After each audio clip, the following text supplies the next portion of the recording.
Aterramento. Um dos objetivos do aterramento de uma instalação pode ser direcionar possíveis correntes de fuga para a terra, protegendo as pessoas e preservando os equipamentos. O aterramento fornece um caminho em paralelo para a terra, de menor resistência. Sabemos que a terra tem menor potencial. Logo, a corrente tende a ir para a terra e passará pelo caminho que oferecer menor resistência, que é pelo ramo do aterramento. Podemos afirmar, então, que quanto menor for o valor da resistência de aterramento, melhor ele será. De acordo com a norma NBR 5410, o valor máximo da resistência de aterramento é 3 ohms.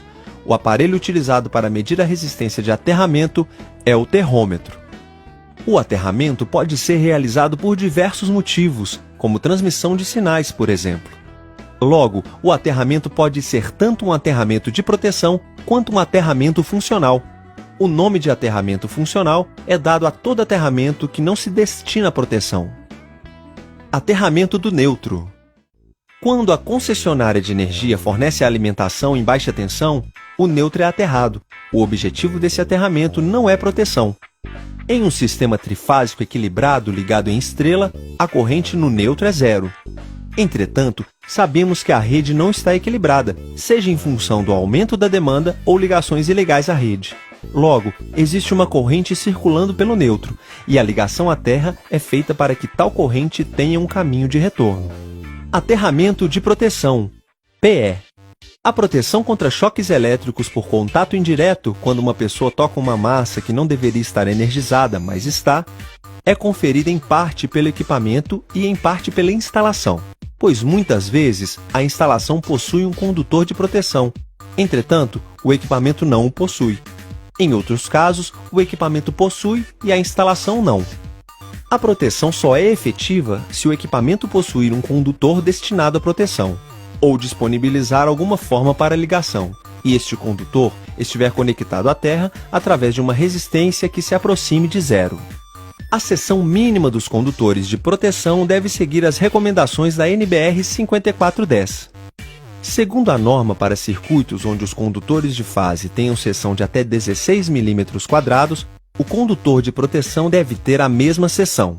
Para os casos em que os condutores de fase tenham entre 16 e 35 mm², deve ser utilizado o condutor de 16 mm². Para condutores de fase maiores do que 35 mm², o condutor de proteção deve ter a metade da seção do condutor de fase. Ainda, de acordo com a NBR 5410, os condutores de proteção devem ser exclusivamente verdes ou verdes e amarelos. Em um circuito funcionando em perfeitas condições, sem corrente de fuga, não existirá corrente elétrica no condutor de proteção. Entretanto, deve-se ter cuidado com essa afirmação, pois caso haja corrente de fuga, ela passará pelo condutor de proteção. Aterramento por razões combinadas de proteção e funcionais. Quando for exigido um aterramento por razões combinadas de proteção e funcionais, as prescrições relativas às medidas de proteção devem prevalecer. Esquemas de ligação de aterramento em baixa tensão. Esquema TNS. Nesse esquema, o condutor neutro e o de proteção são separados ao longo de toda a instalação, mas ambos são ligados à mesma malha de aterramento. Esquema TNCS. Nesse esquema, as funções neutro e proteção são combinadas em um único condutor em uma parte do circuito. Esquema TNC. Nesse esquema, as funções neutro e proteção são combinadas em um único condutor ao longo de toda a instalação. Esquema TT. O aterramento do neutro é diferente do aterramento de proteção. Esquema IT. O neutro da alimentação não é aterrado, existe aterramento apenas para proteção. Na figura abaixo, a impedância entre neutro tende ao infinito e indica que o neutro não está ligado à terra.